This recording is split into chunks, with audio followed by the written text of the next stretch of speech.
Archives of Prasar Bharati presents the timeless treasure of golden era.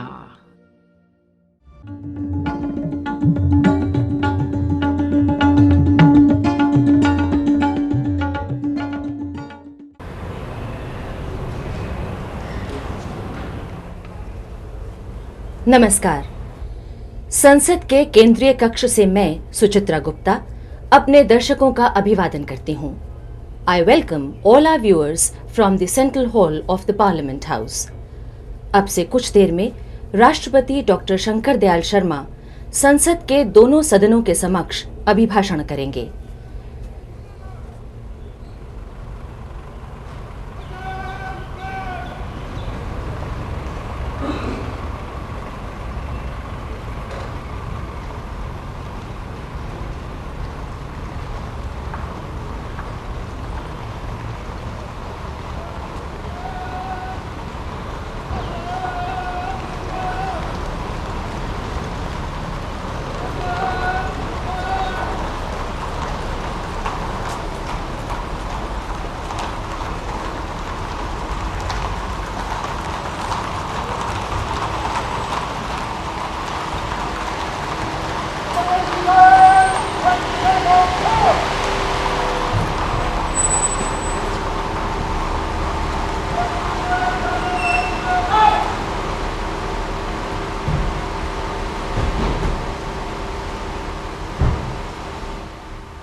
नमस्कार।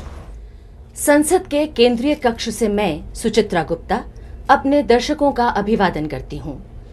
I welcome all our viewers from the Central Hall of the Parliament House. अब से कुछ देर में राष्ट्रपति doctor Shankar Dayal Sharma संसद के दोनों सदनों के समक्ष अभिभाषण करेंगे। राष्ट्रपति जी का आगमन हो चुका है। द्वार पर राज्यसभा के सभापति, लोकसभा के अध्यक्ष, प्रधानमंत्री, संसदीय कार्य मंत्री और दोनों सदनों के महासचिव उनकी अगवानी कर चुके हैं। The President has arrived at the Parliament House and has been received at the gate by the Chairman Rajya Sabha, the Speaker Lok Sabha, the Prime Minister, Minister of Parliamentary Affairs and Secretaries General of the two houses.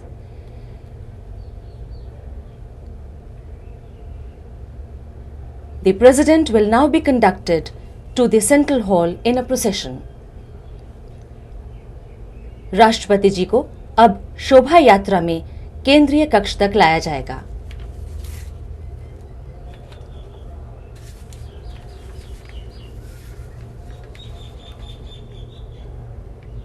संविधान के अनुच्छेद 87A के अनुसार प्रत्येक सामान्य निर्वाचन के बाद प्रथम सत्र के आरंभ में तथा प्रत्येक वर्ष के प्रथम सत्र के आरंभ में एक साथ समवेत संसद के दोनों सदनों में राष्ट्रपति अभिभाषण करते हैं और संसद को उनके आह्वान के कारण बताते हैं। Article 87(1) of the Constitution provides, at the commencement of the first session after each general election to the House of the People and at the commencement of the first session of each year, the President shall address both Houses of Parliament assembled together and inform Parliament of the causes of its summons.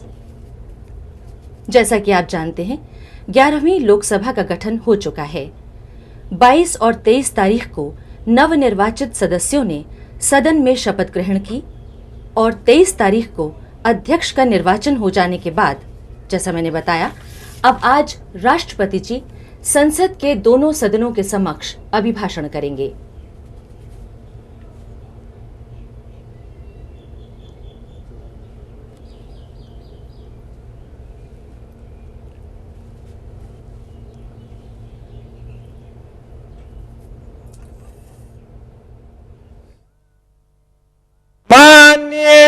सभासदों, माननीय महामहिम राष्ट्रपति जी,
माननीय सदस्यगण, लोकसभा के 11वें आम चुनाव के बाद इस पहले सत्र में संसद के दोनों सदनों को संबोधित करते हुए मुझे अत्यंत प्रसन्नता हो रही है। मैं नई लोकसभा के सदस्यों को हार्दिक बधाई देता हूँ। हाल ही में हुए आम चुनावों में भारतीय जनता ने लोकतंत्र के प्रति अपनी आस्था व्यक्त की है। राष्ट्र एवं विश्व ने भारत की लोकतांत्रिक प्रक्रिया की भव्यता को देखा है। ये चुनाव कुशलता एवं तत्परता के साथ कराए गए। हमारे लोगों ने बड़ी संख्या में भाग लिया। अपने प्रतिनिधियों के निर्वाचन के लिए अपने सर्वश्रेष्ठ अधिकार का प्रयोग किया। भारत ने एक बार फिर अपनी लोकतांत्रिक चेतना की सुदृढ़ता, जीवंतता एवं स्थायित्वता की प्रवृत्ति का प्रमाण प्रस्तुत किया है। सरकार चुनाव परिणामों में निहित जनादेश का पूरा सम्मान करेगी। संसद का वर्तमान यह सत्र यह निश्चित करेगा कि मंत्रिपरिषद को लोकसभा का विश्वास प्राप्त है या नहीं। आज देश के इतिहास के एक नाजुक मोड़ पर खड़ा है। 20वीं शताब्दी समाप्त होने जा रही है और हम नई सदी में प्रवेश करने जा रहे हैं। नियति एक मजबूत और शक्तिशाली राष्ट्र के रूप में उभरने के लिए हमारा आह्वान कर रही है। इस पृष्ठभूमि में उपजे ऐतिहासिक कार्यों को पूरा करने की हमारी साझी जिम्मेदारी के प्रति सरकार पूरी तरह सचेत है। हमारा यह सतत प्रयास होगा कि महत्वपूर्ण राष्ट्रीय मुद्दों पर आम सहमति प्राप्त की जाए। राष्ट्र का मान सम्मान, प्रतिष्ठा और शक्ति को कायम रखना हमारे प्रमुख कार्यों में है। हमारे राष्ट्र निर्माताओं ने अच्छा शासन, मुहैया कराने के उद्देश्य से जो मूल संस्थाएं निर्मित की हैं उन्हें सुदृढ़ करना आवश्यक है। इसके लिए हमारी शासन व्यवस्था एवं प्रशासन में आवश्यक सुधार लाना आवश्यक है। स्वस्थ एवं कुशल प्रशासन उपलब्ध कराना आज की आवश्यकता है। ईमानदारी एवं जिम्मेदारी को लोक प्रशासन के मूल प्रतिमान बनाना है। प्रशासनिक, वैधानिक एवं राजनीतिक सभी क्षेत्रों में उचित मर्यादा, स्फूर्ति एवं प्रभावशीलता परिलक्षित होनी चाहिए। हमारी चुनाव प्रक्रियाओं की कमियों की ओर भी ध्यान दिया जाना है। यह मामला काफ़ी समय से लंबित है और इसमें अब अधिक विलंब ठीक नहीं होगा। इस बारे में समय पर अनेक सुझाव दिए गए हैं। उपलब्ध पर्याप्त जानकारी और अन्य बातों के आधार पर चुनाव प्रक्रिया में तत्काल अपेक्षित सुधार लाए जाएंगे। चुनाव प्रक्रिया में जनशक्ति के इस्तेमाल को रोकने, राजनीतिक दलों की जवाबदेही सुनिश्चित करने और अनुचित तरीकों को समाप्त करने पर बल दिया जाएगा। निर्णय लेने की प्रक्रियाओं की व्यापक समीक्षा करना एक और ऐसा पहलू है जिसकी ओर तत्काल ध्यान देने की आवश्यकता है। हमारा प्रमुख उद्देश्य मनमाने ढंग से निर्णय लेने की गुंजाइश को यथासंभव कम करना है, ताकि यह सुनिश्चित किया जा सके कि हमारी प्रक्रियाएं अपेक्षाकृत सरल और सुस्पष्ट हैं। ऐसे कार्यक्रम के सार्थक कार्यान्वयन हेतु लोक शिकायतों को शीघ्र निपटाने के लिए आवश्यक प्रबंध करने होंगे। सरकार न्यायपालिका की प्रतिष्ठा और स्वतंत्रता बनाए रखने के लिए प्रतिबद्ध है। प्रथम राष्ट्रीय न्यायिक वेतन आयोग अधीनस्थ न्यायपालिका की कार्यप्रणालियों एवं कार्य परिवेश, परिलब्धियों व सेवा शर्तों का व्यापक परीक्षण कर रहा है। सरकार उसके कार्य में हर प्रकार की सहायता करेगी ताकि वह अपनी रिपोर्ट शीघ्र प्रस्तुत कर सके।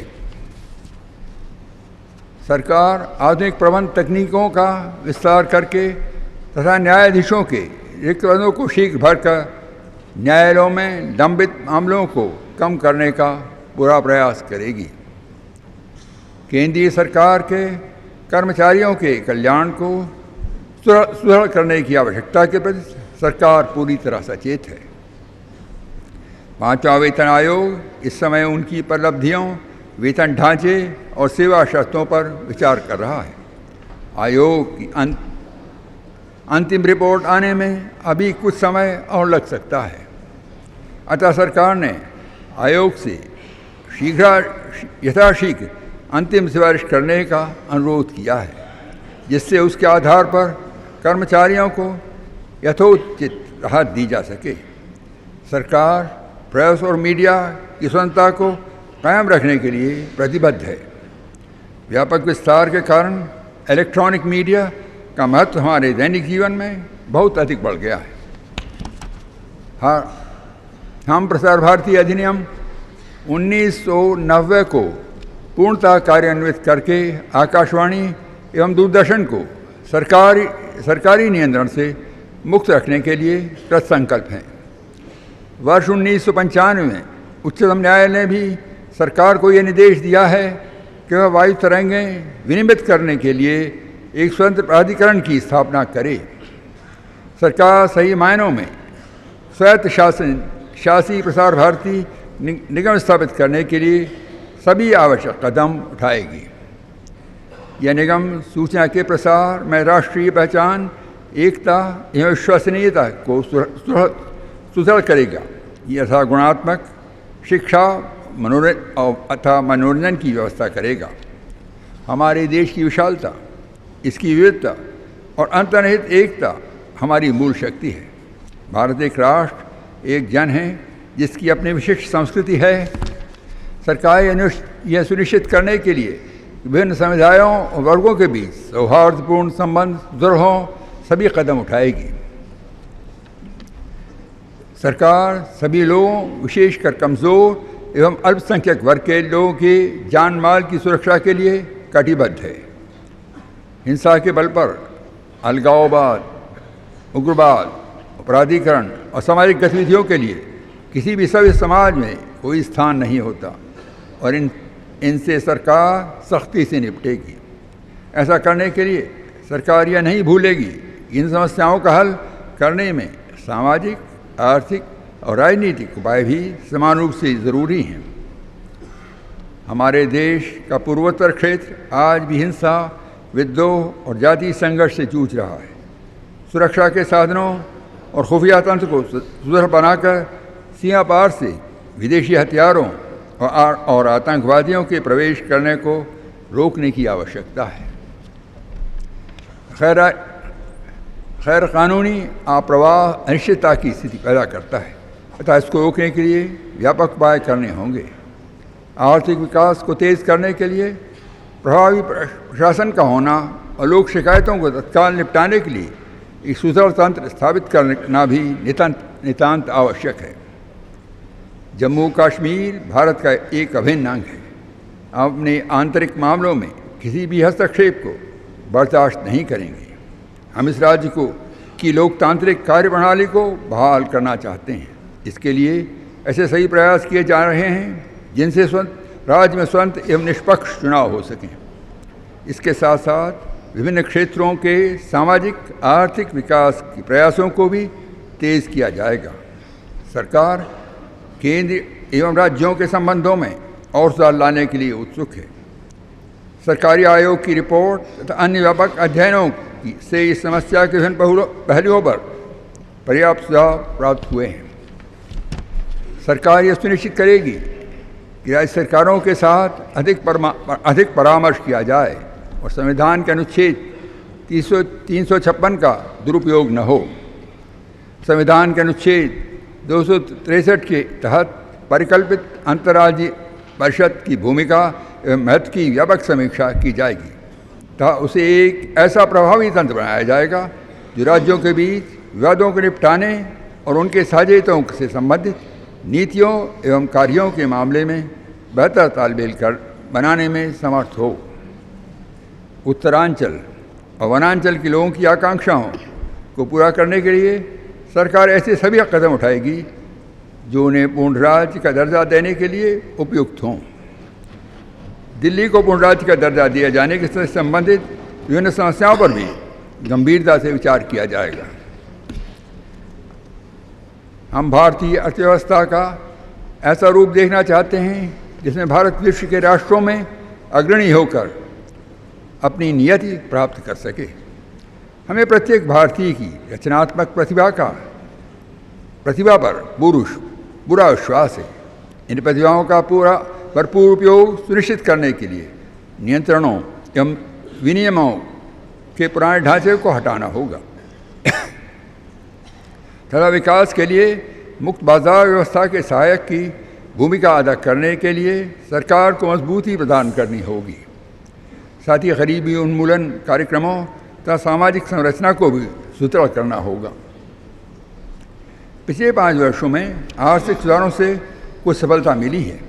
सरकार आर्थिक सुधारों की प्रक्रिया को तेज़ करके आधारभूत संरचना के विकास को अधिक प्रोत्साहन एवं बढ़ावा देकर तथा राजस्व एवं मुद्रा नीतियों का एक सुदृढ़ ढांचा कायम करके अर्थव्यवस्था के में विकास की शक्ति को बढ़ाएगी तथा मुद्रास्फीति को नियंत्रित करेगी।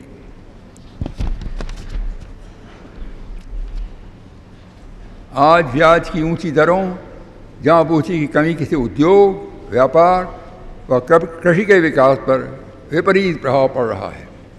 इसका मूल कारण यह है कि सरकार लगातार बढ़ रहे अपने खर्चों को पूरा करने के लिए बड़े पैमाने पर कर्ज ले रही है।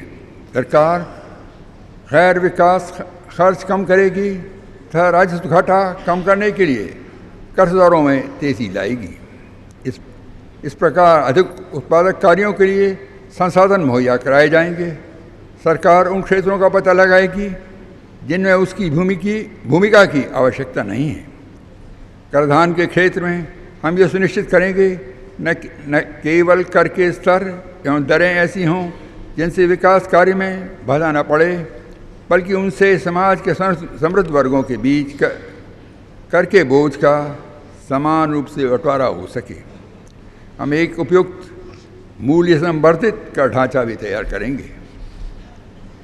काफ़ी समय से लंबित सरकारी कर्ज से छुटकारा पाने तथा उद्योगों में लगी परिसंपत्तियों से अधिक मुनाफा प्राप्त करने के लिए सरकार एक ऐसे विनिवेश आयोग का गठन करेगी जो विनिवेश की प्रक्रिया में सुव्यवस्थित एवं सुस्पष्ट ढंग से तेजी ला सके। मुनाफे का कुछ हिस्सा सरकारी ऋण को चुकता करने के लिए निर्धारित किया जाएगा तथा शेष राशि का इस्तेमाल पूंजीगत खर्च के लिए किया जाएगा। विनिवेश करते समय इस बात का पूरा ध्यान रखा जाएगा कामगारों के हितों को कोई नुकसान न पहुंचे।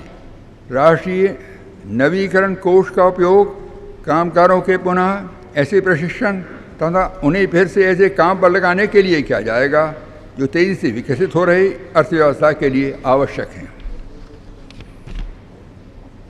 आर्थिक विकास तेज करने तथा गरीबी हटाने हेतु अधिक से अधिक राष्ट्रीय निवेश के लिए सरकारी बचत को बढ़ाया जाएगा तथा निजी बचतों को प्रोत्साहन दिया जाएगा।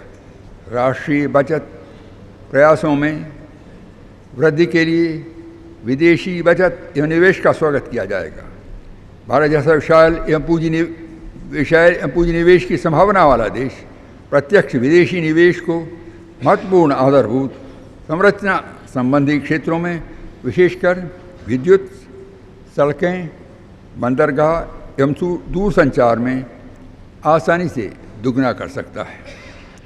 सरकार ऊर्जा, विशेष रूप से बिजली, कोयला एवं पेट्रोलियम के क्षेत्र में तथा सड़क, बंदरगाह, रेलवे और दूरसंचार के क्षेत्र में बुनियादी सुविधाओं की कमी के कारण उत्पन्न बाधाओं को दूर करने और इनकी क्षमताओं को बढ़ाने के लिए एक एकीकृत एवं समयबद्ध कार्यक्रम तैयार करेगी। विदेशी निवेश सहित निजी निवेश को बढ़ावा देने के लिए नीतिगत ढांचे को सुव्यवस्थित एवं पारदर्शी बनाया जाएगा। सरकार काफ़ी समय से लंबित पड़े निगम कानूनों में ऐसा सुधार लाने के लिए प्रतिबद्ध है जिससे इस कानून का उपयोग केवल नियामक तंत्रों के रूप में ही नहीं बल्कि आर्थिक उन्नति के साधनों के रूप में हो। इन नियमों में उद्यम प्रवृत्ति को बढ़ावा मिलेगा तथा उद्योगों के सभी अवरोधों एवं हतोत्साहन से छुटकारा मिलेगा। दिशा में आवश्यक विधायी कार्रवाई शीघ्र की जाएगी। सरकार अर्थव्यवस्था में उत्पादन रोजगार के लिए लघु उद्योग क्षेत्र के महत्व को पूरी तरह से स्वीकार करती है। इस क्षेत्र में आने वाली कठिनाइयों की विस्तृत समीक्षा की जाएगी और तीव्र प्रगति के रास्ते में आने वाली अड़चनों को दूर किया जाएगा। निर्माण उद्योग हमारा सबसे बड़ा क्षेत्र है जो लाखों व्यक्तियों को रोजगार देता है। इस क्षेत्र के विकास में सबसे बड़ी बाधा नगर भूमि अधिकतम सीमा अधिनियम रहा है। सरकार इस अधिनियम के औचित्य की समीक्षा करेगी। इन सब के लिए हमारे छोटे बड़े सभी उत्पादकों के प्रतियोगी पक्ष को बढ़ावा देने की आवश्यकता है ताकि वे अंतर्राष्ट्रीय बाजार की चुनौतियों का डटकर मुकाबला कर सकें। और अर्थव्यवस्था को और अधिक सुदृढ़ बनाने हेतु हमने अपनी आयात आवश्यकताओं को पूरा करने के लिए निर्यात बढ़ाना होगा। अल्प एवं मध्यम अवधि के भुगतान संतुलन के लिए सरकार लगातार और तेज़ी से निर्यात बढ़ाने तथा पर्याप्त रूप में बिना कर्ज वाली पूंजी जुटाने के लिए नीतियां बनाएगी। सरकार अर्थव्यवस्था के आधुनिकीकरण की आवश्यकता के अनुरूप विदेशी मुद्रा नियंत्रणों की समीक्षा करेगी तथा इन्हें सरल बनाएगी। हमारे वित्तीय एवं पूंजी बाजारों को सुदृढ़ बनाने के लिए सरकार बैंकों सहित सार्वजनिक वित्तीय संस्थाओं को अधिक से अधिक उत्तरदायी एवं प्रतियोगी बनाएगी। स्वस्थ विकास को बढ़ावा देने घोटालों एवं अनियमितताओं से बचने के लिए सरकारी पूंजी बाजारों की व्यवस्था संबंधी ढांचे को आधुनिक बनाने के लिए एक कार्यक्रम शुरू करेगी। इसमें जमाकर्ताओं के लिए शीघ्र एक सरल कानून बनाना भी शामिल है। भारत की 3/4 आबादी गाँव में बसती है और कृषि ग्रामीण लोगों के जीवन यापन का मूल आधार है। ग्रामीण निर्धनता में सुधार लाने, खाद्यान्नों में आत्मनिर्भरता सुनिश्चित करने, उद्योगों तथा सेवाओं के लिए घरेलू बाजार सुदृढ़ बनाने तथा कृषि एवं उद्योग के बीच पारस्परिक लाभकारी समझ बनाने के लिए कृषि का तेजी से व्यापक विकास करना जरूरी है। सरकार ग्रामीण आधारभूत संरचना के लिए अधिक से अधिक धन आवंटित करेगी, किसानों को उनके उत्पाद की लाभकारी कीमतें दिलाएगी, चीनी जैसे कृषि पर आधारित उद्योगों को लाइसेंस नियंत्रणों से मुक्त करेगी तथा ग्रामीण क्षेत्रों में सार्वजनिक वितरण प्रणाली को सुदृढ़ करेगी। कृषि विकास के लिए दुर्लभ जल संसाधनों का अधिकतम उपयोग जरूरी है। सरकार निर्माणाधीन सिंचाई परियोजनाओं को पूरा करने को विशेष प्राथमिकता देगी। जल हमारा सबसे कीमती संसाधन है और इसके संरक्षण एवं कारगर उपयोग का सर्वोपरि महत्व है। सरकार पर्याप्त तकनीकी सहायता उपलब्ध कराकर एवं लोगों की भागीदारी से सूखे की संभावना वाले क्षेत्रों के जल विभाजक आधारित विकास और प्रतिभूमि पुनरुद्धार को उच्च प्राथमिकता देती है। गौ सुरक्षा सुनिश्चित करने तथा गौवध पर पूर्ण प्रतिबंध लगाने के लिए सरकार उपयुक्त उपाय करेगी।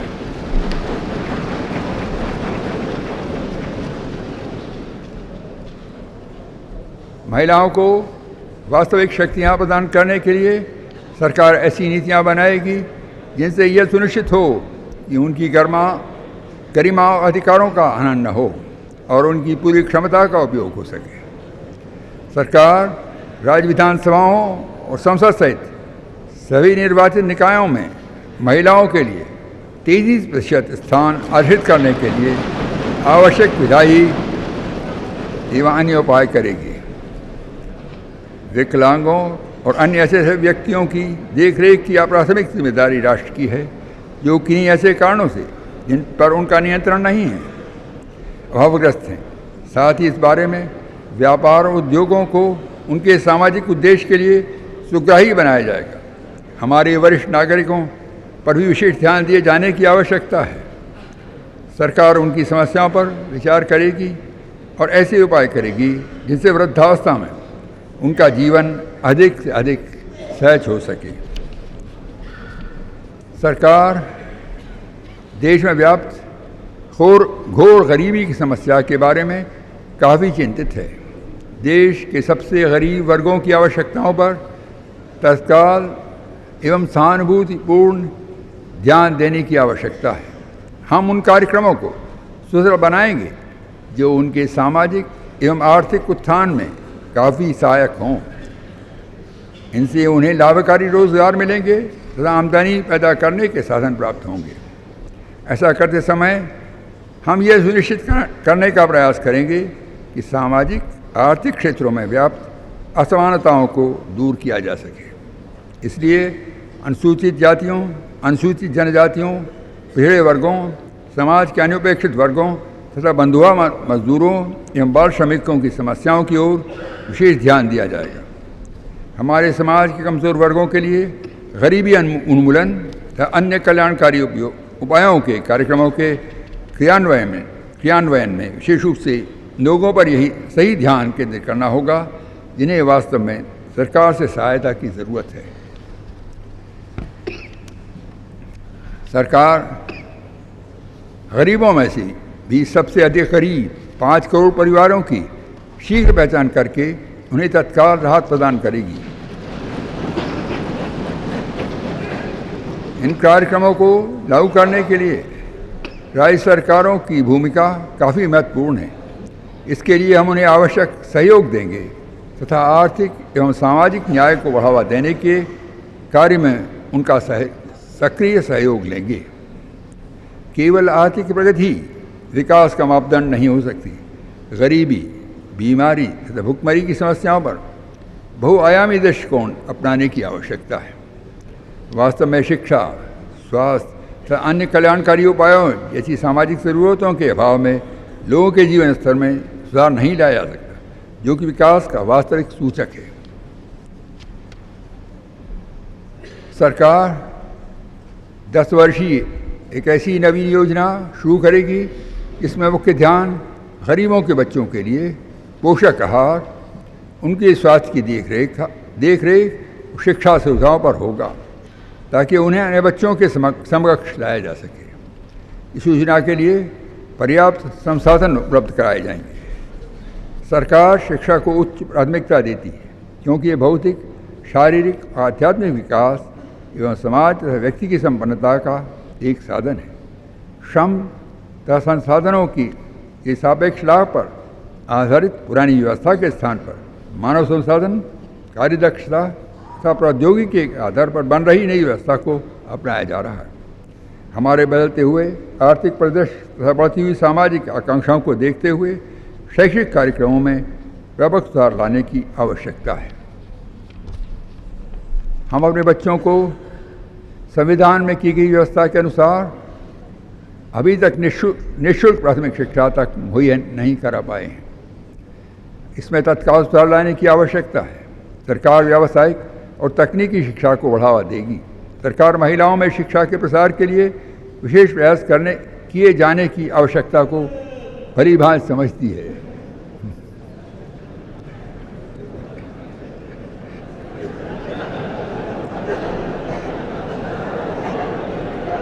इस दिशा में व्यावसायिक और तकनीकी शिक्षा कार्यक्रमों पर विशेष बल दिया जाए, ताकि महिलाएं उपयुक्त रोजगार अवसर प्राप्त करने के योग्य बन सकें। उच्च शिक्षा में और सुधार लाया जाएगा और भारत के अंतर्राष्ट्रीय क्षेत्र में एक प्रमुख आर्थिक शक्ति के रूप में उभरने में भी शिक्षा को सहायक बनाने के लिए उचित कदम उठाए जाएंगे।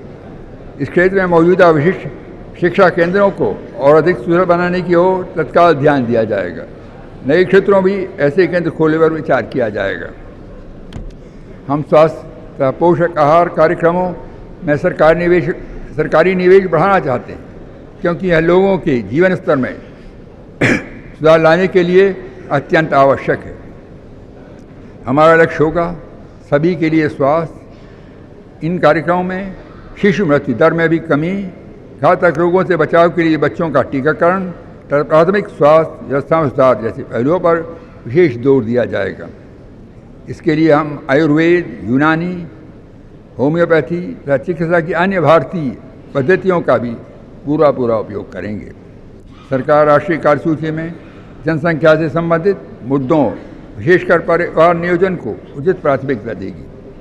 हमारा दीर्घकालिक लक्ष्य अगली सदी में कि प्रथम शतक तक जनसंख्या को बढ़ने से रोकना है।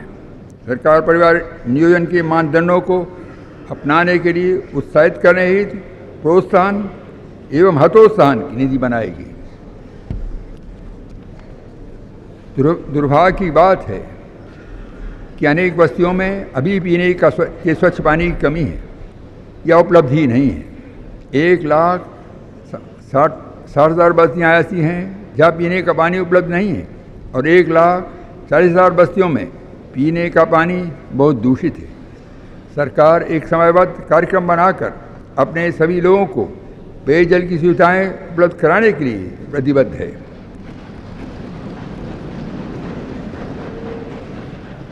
हम राज्य सरकारों से परामर्श करेंगे और इस उद्देश्य को प्राप्त करने में उन्हें आवश्यक सहायता प्रदान करेंगे।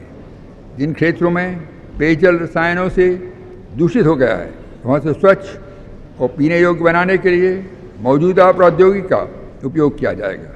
सरकार इस कार्यक्रम में लोगों की भागीदारी आवश्यक समझती है और इसे प्रोत्साहित करने के लिए आवश्यक कार्रवाई करेगी। सरकार समाज का कायाकल्प करने में विज्ञान एवं प्रौद्योगिकी की महत्वपूर्ण भूमिका को भली भांति समझती है। लोक कल्याण हेतु आधुनिक तकनीकों का इस्तेमाल करने के लिए कदम उठाए जाएंगे। ग्रामीण क्षेत्रों की आवश्यकताओं की ओर विशेष ध्यान दिया जाएगा। इस बात के प्रयास किए जाएंगे कि राष्ट्रीय हितों और बौद्धिक संपदा अधिकारों को पर्याप्त संरक्षण मिले। सरकार राष्ट्र के अंतरिक्ष कार्यक्रम में सहयोग देती रहेगी, जिसने देश के समग्र विकास के लिए उच्च क्षमता तथा उपयोगिता का प्रदर्शन किया है। हमारी विदेश नीति राष्ट्रीय हितों की पोषक है। ये विश्व परिदृश्य में भारत की महत्वपूर्ण भूमिका को प्रतिबिंबित करती है। जो शीत युद्ध के बाद की स्थिति में उत्पन्न संभावनाओं एवं चुनौतियों का सामना करने तथा हर तरह के आधिपत्य एवं प्रभुत्व को अस्वीकार करने में समर्थ है। इस प्रक्रिया में हमारी राजनीतिक, आर्थिक सुरक्षा तथा अन्य हितों की रक्षा स्पष्ट एवं सुनिश्चित ढंग से की जाएगी। सरकार अपनी विदेश नीति के तहत पाकिस्तान सहित दक्षिण एशिया को के अपनी सभी पड़ोसियों के साथ द्विपक्षीय रूप में तथा सार्क के मंच पर संबंध सुधारने को विशेष प्राथमिकता देगी। हम सभी देशों के साथ आपसी हितों में सहयोग करेंगे। हम रूस के साथ अपने व्यापक संबंधों को और प्रगाढ़ बनाएंगे। हमें आशा है कि अमेरिका के साथ हमारे संबंध और अधिक सुदृढ़ तथा व्यापक होंगे। हम भारत चीन संबंधों को सुधारने के लिए मिलने वाले सभी अवसरों का लाभ उठाएंगे ताकि दोनों देशों की मित्रता तथा सहयोग बढ़े।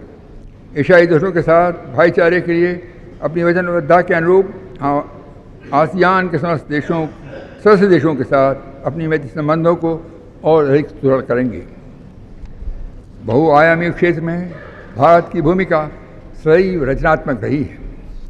व्यापक परमाणु परीक्षण निषेध संधि तथा fissile material cut off treaty जैसे मुद्दों पर हमारी नीति हमारी परंपरागत वचनबद्धता के अनुरूप परमाणु हथियारों से मुक्त विश्व की है।